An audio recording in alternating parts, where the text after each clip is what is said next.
Hello, welcome to the Art Channel, and this week we're going to be looking at Anselm Kiefer, who was a big show at the Royal Academy, one of the few living artists to have a retrospective at the Royal Academy in London's Piccadilly.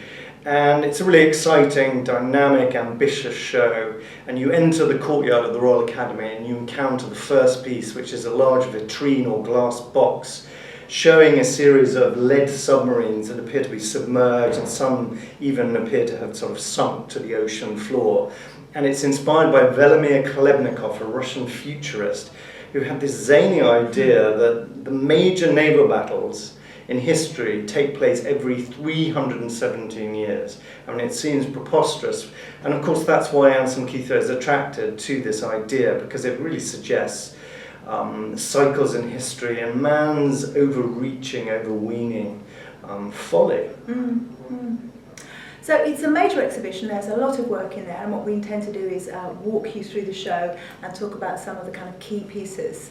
The first room in the exhibition is a kind of good introduction to Kiefer as a young artist, as his ideas in his early 20s. It is a chronological exhibition, and there's quite an astonishing series of paintings where you see Kiefer in his father's greatcoat doing the Nazi salute. This series of paintings really got people's attention, and Kiefer was unable to, they're actually based on a series of photographs he took, and Kiefer was unable to do this in Germany at the time. So he went off to Italy, to France, to take these photographs.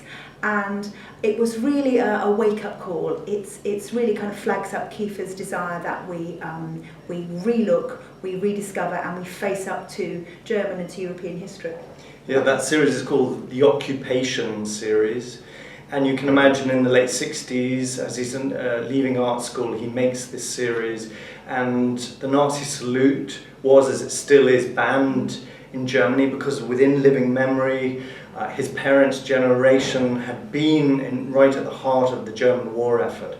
And he argued that he had to cure himself, his nation, his society of this kind of legacy of fascism by introducing a kind of homeopathic antidote, like curing like. And so he adopts his father's, it takes the great coat of the German army and simulates the fascist salute effectively. And he, like many other German artists of his generation, argue that essentially it was repressed, all of that history. I mean, I think when Kiefer, he talks about his school days, literally not on the agenda. The Third Reich, the war, was not mentioned, it wasn't in any textbooks, and Kiefer is very much defined by being born in those last few months of the Third Reich as an artist, as a thinker, as a maker. It very much is where he's coming from. And he talks about, he remembers climbing through the rubble in his region of Germany, close to France. And so he grows up with this memory of ruins and rubble that he reintegrates into his work as a sort of recurring theme. The huge painting which you've possibly seen me produce is a very beautiful painting in the third room of the exhibition called Ash Flower, which is an astonishing object. It is a huge kind of overwhelming piece, and it's in a room with lots of paintings around architecture. Kiefer has a passion, a fascination for architecture. He's looking at Nazi architecture in this particular painting, and particularly Hitler's favourite architect, Joseph Spears. So you are sucked into this astonishing perspective, this huge space, and down the middle of this painting vertically is hanging a real sunflower. And I think it really speaks of Kiefer's fascination with the way spaces and ideas can be reappropriated. Absolutely. I mean, it's a remarkable painting, and technically he's mixing in ash and other materials. So you have this very thick impasto of paint, this very viscous, has an almost relief effect over the surface, but you just see this deep perspective into one of these fascist neoclassical halls that Germany built during the Nazi period. And it was about that, again, that kind of folly, that ambition that falls into pieces during the Second World War. And like lots of the paintings and the sculptures in the show, it is to some extent decayed along the bottom.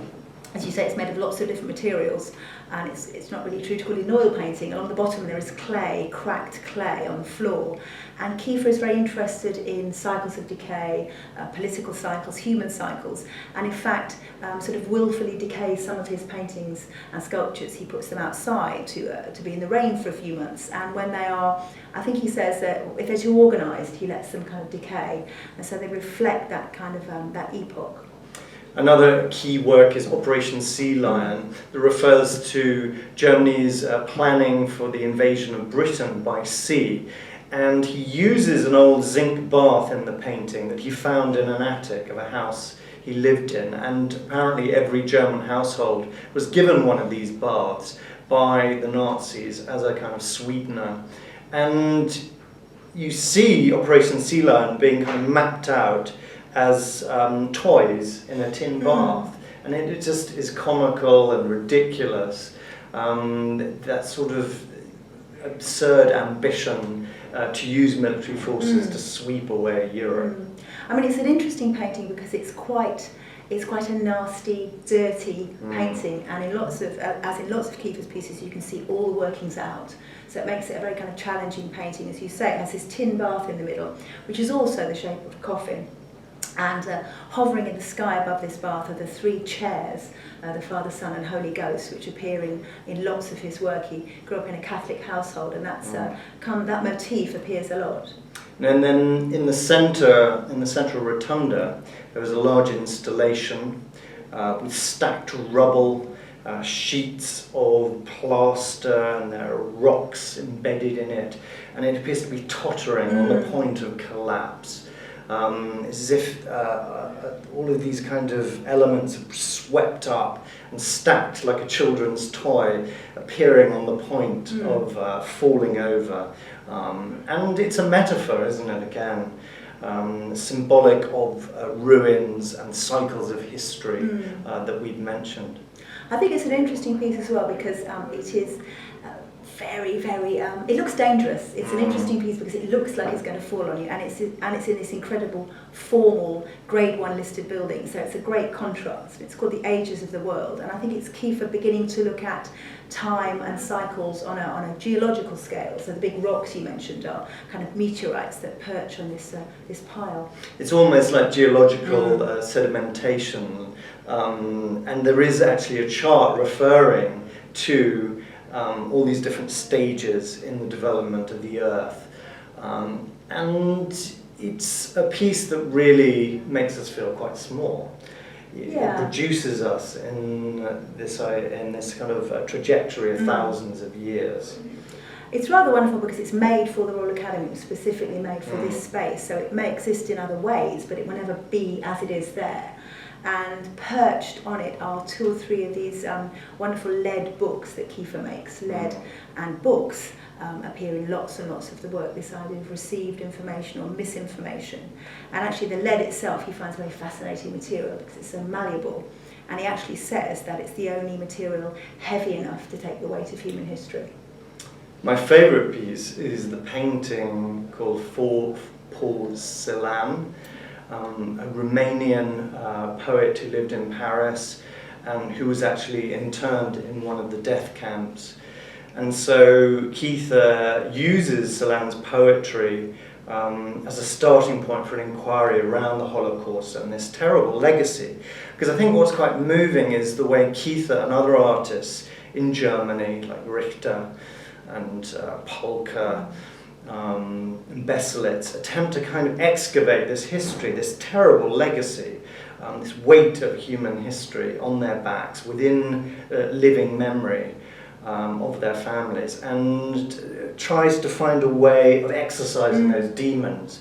And the painting shows him, Kiefer, lying on the ground with a tree growing up out of him, a silver sort of sapling, and over him is a dome. And it refers to that idea of each individual having a dome under heaven, the way in which we create our own destiny. It's a very romantic idea. And I could see links to Joseph Beuys and the influence of Beuys, the artist as a facilitator, but also that kind of extended invitation to all of us to participate creatively in making better societies. And I think, I was going to say, in that way, Kiefer is, you might imagine, a sort of old-fashioned painter, because he believes that painting can enlighten, or at least ask very big questions. I mean, this is a serious exhibition full of very beautiful paintings about just an appalling part of history.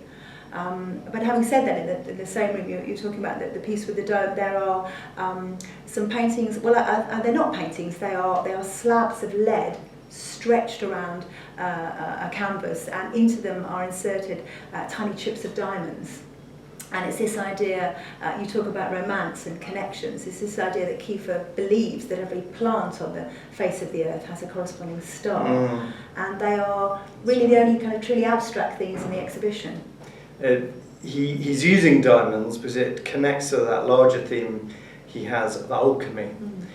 And really, alchemy is at the heart, that tradition of that attempt to turn base metals like lead into gold. And that becomes a metaphor for art in general, and the artist, of working with raw materials and transforming them into something really invested with thought and feeling and potential. And it just brings me back to that image of him lying prostrate, almost dead, but the human body materially and spiritually becomes a seed for new growth and regeneration. And that motif runs through all of the painting, all of the sculpture, the idea that we do repeat the same mistakes. But there is, I think, or Kiefer believes there is hope in our destiny, in our behaviour. Absolutely. And then we come perhaps to the large final room, the Morgenthau series, which is named after the American Secretary of Agriculture during the Second World War, who proposed that Germany should be reduced to a pre-industrial society, so that it would be incapable of waging war again. And I found those quite beautiful, those paintings, because suddenly it's as if a winter field has burst into spring flowers, because you see life in colour, in gold and green and sheaves of wheat. There's something actually rather kind of optimistic about that series, even though it's a rather dark subject. Yeah, they're quite surprising. I mean, if you know Kiefer's work, or in fact if you've just walked through the exhibition, they are dour and heavy and grey and wonderful, but you come around the corner and there are gold, pastel colours, very uplifting paintings in a way. There is light in the sky, and you can smell the paintings actually. They've only been made about a year and you can still smell the oil paint, so we're coming right up to date. And I think one of Kiefer's critics said that, you know, he is moving towards the light. They have lots of the themes that occur in the other paintings. There are sunflowers, there is this amazing kind of agriculture that he's painting, a pair of his work boots hanging on one of the paintings. The Philosopher's Stone appears, but they do feel very different. It's as if he's arguing that you can find solace and regeneration in the natural world, a degree of certainty that cannot be found in human affairs and human history. It's like the one stable experience of the seasons. So it is a fascinating show, and we've only just dipped into it. It's the work of 40 years of a painter, completely dedicated and obsessed by making work around these themes. So it's a very serious and moving exhibition, and there perhaps aren't enough of those. You don't find, again, much contemporary art that attempts to take on these huge issues, really, of what it is to be human, what it is to be ethical, to live your life in a kind of honourable, moral way. But history confronted Kiefer from the outset, from his childhood, with these big questions. And in his art, he's attempted to address them without necessarily finding answers. But you can't fail to be impressed by the scope of his ambition, his artistry, and that kind of restless curiosity in the work. And I think whoever you are and wherever you're coming from, you're going to have a relationship. People in your family, your friends are going to have a relationship with that period of history. So whether or not you connect to the paintings, the questions are still here. The only danger is the potential for the work to kind of tip into a self-importance. a kind of almost po-faced seriousness, proclaiming this is great art for our age. Yes. Yes, and I mean you have to have a very big ego to make these big statements in big paintings, and so far I'm okay with that. But I mean I'm interested to see what Kiefer does in the next 10 or 20 years, because the work has changed and become more grandiose. And as you say, getting into pomposity would be a danger. But I think art should be grand and ambitious. And restless, and ask those big questions. And we finish, don't we, in the final room, which is like an installation, a series of accordion panels that illustrate his native area of Germany, close to the Rhine, on the border with France. And you see references to German printmaking from the 16th century to Dürer and Cranach. And there's even a reproduction of Dürer's famous Melancholia print with this rather enigmatic geometric solid form, and other kind of historic and personal references. I mean, it's an interesting piece because it's so rough. It is lots and lots of big woodcuts pasted together onto this kind of, as you say, this screen which completely envelops you. You are in the forest on the banks of the Rhine. There are references to Dürer, to Melancholia, to the forest, the landscape, to the Maginot Line, all of the things that kind of formed him as a young man, as an artist. It's a good piece of work, and refreshing in a way that you're not with painting in one of the rooms, or not with oil painting rather. Yes, that he has this dexterity for using other mediums. So all in all, it's a tremendous show. It's very inspirational. It's exciting. It's full of energy, intellectual curiosity, and a kind of technical virtuosity. Yeah, he's a good painter, and we should say it's only on for a couple more weeks, for 2 more weeks, so it's very close to the end of its run, but these paintings won't come together again in that way, I think, again, so it's definitely worth seeing. Thank you. Bye-bye.